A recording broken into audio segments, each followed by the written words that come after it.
វីដេអូនេះ admin ចង់បង្ហាញពីការ print ជាមួយនឹង sticker នេះ sticker ប្រភេទទឹកប្រាក់ចាំងទឹកប្រាក់7ពណ៌ហើយនិងទឹកមាស print ជាមួយម៉ាស៊ីន inkjet ម៉ាស៊ីនទឹកថ្នាំយើងណាហើយអានេះគឺប្រភេទ7ពណ៌វាទឹកប្រាក់បែក7ពណ៌អិនតនូចាំងមកអញ្ចឹងទៅហើយនេះខ្ញុំ print ជាមួយទឹកថ្នាំខាប់ pigment ink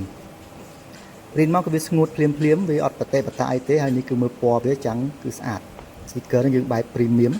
យើងយកទៅប្រើគឺស្អាតខ្លាំងណាស់យើងទៅ print គឺស្អាតជាមួយម៉ាស៊ីន Epson ក៏បាន Canon ក៏បានតិចទៀតខ្ញុំ print ជាមួយម៉ាស៊ីន Canon ឲ្យមើលម៉ាស៊ីន Canon ដែលប្រើទឹកថ្នាំរាវអានេះគឺប្រភេទចាំងទឹកមាសដូចគ្នា print ជាមួយទឹកថ្នាំ Cap Pigment Ink ហើយមើលទៅនេះគឺផ្ទៃរបស់វាចាំងមកអញ្ចឹងខ្ញុំដាក់បញ្ជាក់គឺទឹកថ្នាំ Cap Pigment Ink ឲ្យយើងងាយស្រួលមានថា sticker ហ្នឹងគឺ print បានទាំងពីរប្រភេទទឹកថ្នាំហើយមើលទៅគឺទឹកថ្នាំខាប់ក៏វាស្ងួតបានភ្លាមមកដែរអត់ប្រទេសបតាល្បីល្បកអីទេនេះផ្ទៃចាំងស្អាតវាម្យ៉ាងម្នាក់មាន3ប្រភេទហ្នឹងគឺទឹកមានក៏ស្អាតម្យ៉ាង7ពណ៌ក៏ស្អាតម្យ៉ាងហើយទឹកប្រាក់ជាមួយទឹកប្រាក់ខ្ញុំ print ចេញមកទៀតវាស្អាតម្យ៉ាងរបស់វាចឹងទៅនេះទឹកប្រាក់ប្រភេទចាំងទឹកប្រាក់ឃើញទេវាអត់មានបែកជា7ពណ៌អីទេតែវាចាំងស្អាតបែប clean បែបទឹកប្រាក់អញ្ចឹងធ្វើ artwork យើងមើលទៅវារៀងផប់ជាងគេដោយសារវាអត់សូវចាំងប្រទេសបតាញ៉ៃហោះដូចអាពីរនោះឯងអញ្ចឹងនេះដូចគ្នាខ្ញុំបញ្ជាក់ពីទឹកថ្នាំខាប់អញ្ចឹងណាដើម្បីយើងយកទៅបាច់ពិបាកឲ្យដឹងថា print ជាមួយទឹកថ្នាំខាប់ក៏បានដែរហើយស្ងួតភ្លាមមកអញ្ចឹងទៅនេះគឺវាចាំងស្អាតដូចគ្នាអញ្ចឹងយើងត្រូវការប្រើមួយណាយើងប្រើមួយហ្នឹងទៅដោយសារតា3ប្រភេទហ្នឹងនេះទឹកប្រាក់ចាំងទឹកមាសចាំង7ពណ៌ចាំងហ្នឹងគឺវាស្អាតទាំងអស់យកល្អយើងគួរតែប្រើទាំង3ប្រភេទហ្នឹងទៅបើសិនជាយើងចង់តាក់ចិត្តអតិថិជនយើងបែប sticker premium ចាំងអញ្ចឹងណាយកធ្វើ logo sticker ឬក៏ label បិទកំប៉ុងលេកំប៉ុងម្សៅអីផ្សេងហ្នឹងគឺត្រូវម៉ាច់អូខេឥឡូវយើងមកបង្ហាញពីការ print ជាមួយទឹកថ្នាំរាវវិញវា print បានដូចគ្នាឃើញទេទឹកថ្នាំរាវនេះម៉ាស៊ីន Canon វិញហើយនេះគឺផ្ទៃ7ពណ៌ដូចគ្នាដដែលហ្នឹងគ្រាន់តែ print មួយទឹកថ្នាំរាវអញ្ចឹងនេះវាយើងមើលទៅផ្ទៃដដែលទេនេះទឹកថ្នាំរាវ print មកគឺស្ងួតភ្លាមអត់ប្រទេសបតានេះយើងយកដៃអស់ឲ្យអត់មានបញ្ហាទេហើយបន្ទាប់មកគឺផ្ទៃវាហ្នឹងគឺមើលទៅ premium នៅនិយាយតែ admin នៅនិយាយដដែលថាវាប្រភេទ sticker បែប premium ហើយនេះគឺទឹកមាសដូចគ្នាទៅលើទឹកថ្នាំរាវឃើញទេ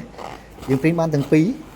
ព្រោះដោយសារមានភ្ញៀវមួយចំនួនគាត់ឆ្ងល់ដែរថា sticker ហ្នឹង print ជាមួយទឹកថ្នាំរាវបានអត់ថ្នាំខាប់បានអត់អានេះគឺ admin print ឲ្យមើលតែម្ដងគឺ print បានទាំងពីរប្រភេទហ្នឹងប្រភេទមាសអានេះប្រភេទប្រាក់វិញហើយដូចយើងមើលពីមុនអញ្ចឹងតែ print ជាមួយទឹកថ្នាំខាប់ហ្នឹងនេះទឹកថ្នាំរាវអញ្ចឹងវាចាំងស្អាតដូចគ្នាអត់បញ្ហាទេចង់ print ជាមួយម៉ាស៊ីនណាក៏បានដែរអត់រើម៉ាស៊ីនទេអាចជាម៉ាស៊ីនទឹកថ្នាំម៉ាស៊ីនលើតុយើង A3 ក៏បាន A4 ក៏បានហើយនេះខ្ញុំបង្ហាញទៅលើ A4 វាមានຂະຫນាត A3 ទៀតក៏ខ្ញុំបង្ហាញ A4 យើងចង់ទិញជា A3 ក៏បានដែរអញ្ចឹងយើងអាចងាកមើលមកគឺมันខុសគ្នាទេការបញ្ចេញម៉ាស៊ីនយើង print color ស្អាតប៉ុណ្ណាម៉ត់ខាប់ប៉ុណ្ណាគឺវាម៉ត់ខាប់ស្អាតដិតស្អាតអញ្ចឹងតែម្ដងគឺអត់បញ្ហាទេនឹងយើងយកធ្វើជូនអតិថិជនយើងឬក៏យើងយកទៅធ្វើខ្លួនឯងក៏បានទៅលើផលិតផលដែលយើងចង់ស្អាតបែបចាំងអញ្ចឹងទៅអូខេឥឡូវ admin បកឲ្យមើលវិញគឺផ្ទៃវានេះគឺបាតខាងក្រោមវាកន្លែងស្អិតវាកាវវានេះអា7ពណ៌ហ្នឹងគឺវាខាងក្រោមក៏បាតវា7ពណ៌ដែរហើយវា sticker ស្វិតនេះស្វិតមិនមែន sticker กระดาษទេណាត្រូវទឹកអត់អីទេហើយកាវវាស្អិតខ្លាំងណាបាច់បារម្ភថាបិទឲ្យលបកវិញទេនេះគឺយើងទាញអត់ដាច់ទេបើกระดาษយើងទាញមកលហែកដាច់អស់ហើយសម្រាប់ប្រភេទផ្ទៃចាំងទឹកមាសវិញបាត់កាវខាងក្រោមវាហ្នឹងពណ៌កាវខាងក្រោមវាពណ៌ទឹកប្រាក់វិញអញ្ចឹងណាតែវាចាំងទាំងពីរដោយសារតកាយវាស្អិតខ្លាំងណាប្រភេទកាយរបស់វាហ្នឹងអញ្ចឹងយើងយកបិទលើអីក៏ដោយអត់បារម្ភពីការលបកមកវិញទេសម្រាប់វាមកល្មមមិនក្រាស់ពេកមិនស្ដើងពេកហើយនេះទឹកប្រាក់ កាយវាខាងក្រោមហ្នឹងពណ៌ទឹកប្រាក់អញ្ចឹងមានថាហើយមានអាឡោះឲ្យមើលហ្នឹងទាញគឺទាញខ្លាំងណាអត់ដាច់ទេវាផ្លាស្ទិកស្វិតវាមិនមែនជាกระดาษ